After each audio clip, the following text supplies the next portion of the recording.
কম বন্ধুরা, আমি আপনাদেরকে দেখাবো মুরগির মাংস কিভাবে পাকানো হয়। আমরা প্রবাস জীবনে কিভাবে পাক করি, তো সেই ভিডিওটা আপনাদেরকে সংক্ষিপ্ত করে কিছু দেখাবো। তো এখানে আছে 2টা টমাটো, কাঁচামরিচ আর পেঁয়াজ কুচি, আর এখানে আছে 2টা মুরগি আছে, আর এখানে মশলা আছে, এগুলো পরে দেওয়া হবে। তো এই মুরগিগুলা ভাইজা তারপরে আর কি রান্না করা হইব। তো মুরগিগুলো এখন ভাজবো, তো আপনাদেরকে দেখাইতেছি। এই হচ্ছে আমাদের গিয়াসউদ্দিন ভাই। আমাদের গিয়াসউদ্দিন ভাই খুব ভালো পাক করে। আমাদের গিয়াসউদ্দিন ভাইয়ের বাড়ি কুমিল্লা। খুব ভালো একজন মানুষ, খুব ভালো পাক করে, অনেকেই খুব সুস্বাদু পাক করে। তো দেখেন এই মুরগিগুলা এখন এখানে ফ্রাই করার পরে তারপর রান্না করা হইব।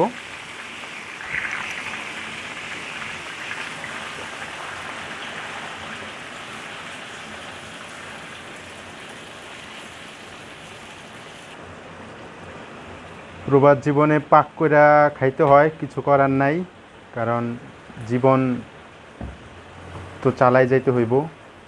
তো আমরা প্রবাসে যারা আছি সবারই প্রায় একই রকম, মানে কাজ করার পরে নিজেরাই পাক করে খাইতে হয়। হয়তো যারা রেস্টুরেন্টে খাবার খান তারা তো আলাদা, কিন্তু রেস্টুরেন্টের চাইতে রান্না করে খাবার খাওয়াটাই উত্তম, সেটা স্বাস্থ্যের জন্য খুবই ভালো।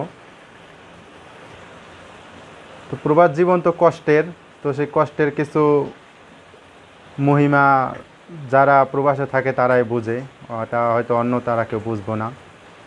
তো প্রবাসে কীভাবে রান্না করা হয় তাই সেই ব্যাপারে ভিডিওটা বানাইতেছি। তো মুরগিটাই বেশিরভাগ পাক করা হয়, কারণ এটা একটা সহজ। আর অন্য অন্য যেমন মাছ এগুলো একটু বেশি হার্ড হয়, মানে কষ্ট হয়। তো মুরগিটাই প্রবাস জীবনে বেশি পাকানো হয়। আমাদের মুরগিটা ফ্রাই হয়ে গেছে, এখন এখানে আমাদের তেলগুলো দিতে দেবো। যে মুরগির তেলে ভাজা তেল ছিল, ওই তেলগুলোই আমরা আবার রিটার্ন দিয়ে দিছি। সেখানে যে এক এক করে পেঁয়াজ দেওয়া হবে, পেঁয়াজ দিলাম, পেঁয়াজ কুচি,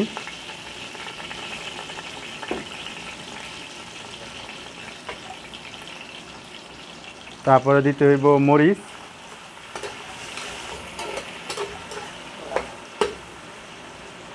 পেঁয়াজগুলো একটু হালকা ভাজা হওয়ার পরে তেলগুলা এরকম হয়েছে, মানে মুরগি যেই তেল দিয়ে ভাজা হয়েছে ওই তেলগুলাই আবার আমরা দিয়ে দিছি। এখানে এই যে আমরা মশলা দিতেছি, 1.5 চামচ মশলা, হলুদ, এখানে যে মিক্স মশলাগুলো আছে তো সেই মশলাগুলো, আর এই হলুদ দিতেছি পরিমাণ মতো, আর দিতেছি লবণ।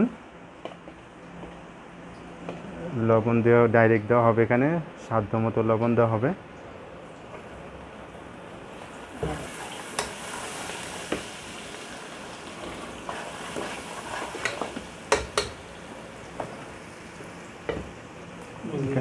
এখানে আছে জিরা ফাঁকি 1 চামচে প্রায়, একটু কম বেশি হইতে পারে। গ্যাস বা আরেকটু মশলা দিছে।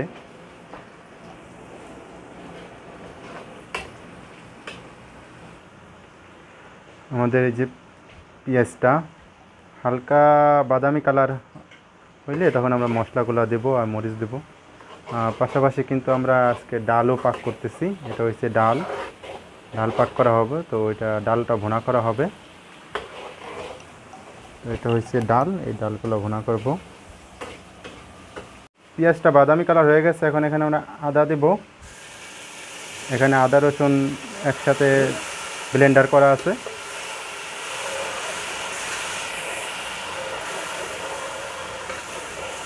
খুব লাড়া দিতে হইব সুন্দর করে।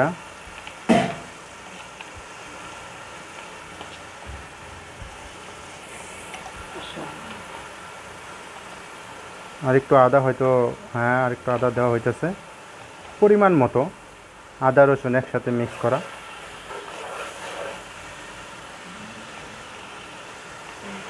আমাদের পেঁয়াজটা খুব সুন্দরভাবে কষানো হয়েছে, এখন এখানে মরিচ দেব, এক এক করে অন্য অন্য মশলাও দেব। তো গ্যাস ভাই এখন কি মরিচটা দিবেন? তাহলে মরিচটা দেন। এখন এই তো মরিচগুলো দেওয়া হয়েছে। একটু পরে আমরা আবার কিছু মশলা দেব, সেই মশলাগুলো যেগুলো আমরা একটা বাটিতে গোলায় রাখছি সেগুলো দেব। তো আমরা এখন টমেটো দেব, এই টমেটোগুলো দিচ্ছি।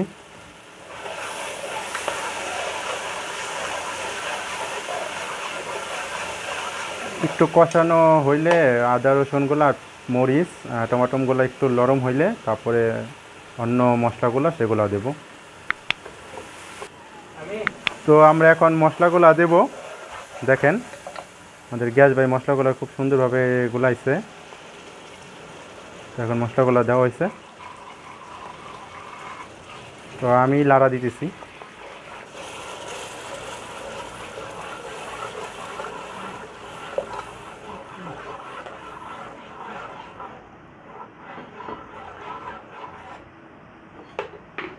আগুনটা কি একটু বাড়াই দেব? তো এখন আমরা গরম মশলা, জিরা, লং আর অন্য যেগুলো আছে সেগুলো দেব। শেষ গ্যাস ভাই, আর কিছু দিবেন? তেজপাতা দিবেন না? আগুনটা বাড়াই দিছি, ভালো করতেছে, খুব সুন্দর একটা কালার হচ্ছে। প্রবাস জীবনের পাক, আর কি করার, এভাবেই পাক করি আমরা। এই যে আমাদের মুরগি ফ্রাইগুলা, মুরগিটা এই দেশে ভাইজা দিলে একটু টেস্ট লাগে, কারণ ফ্রিজের তো। আর পাশাপাশি কিন্তু আমরা আজকে ডালও পাক করতেছি, ডাল ভুনা করব, ওখানেও দেওয়া হইতেছে। এখানে আমরা মশলা দিচ্ছি।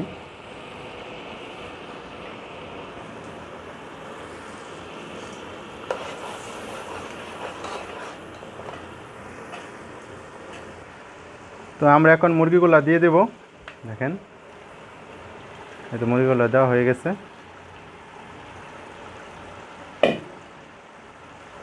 সুন্দর করে লাইরা মিক্স কইরা মশলাটা দিয়া, তো আমরা এটা দিয়ে তারপর ঢাইকা দেব।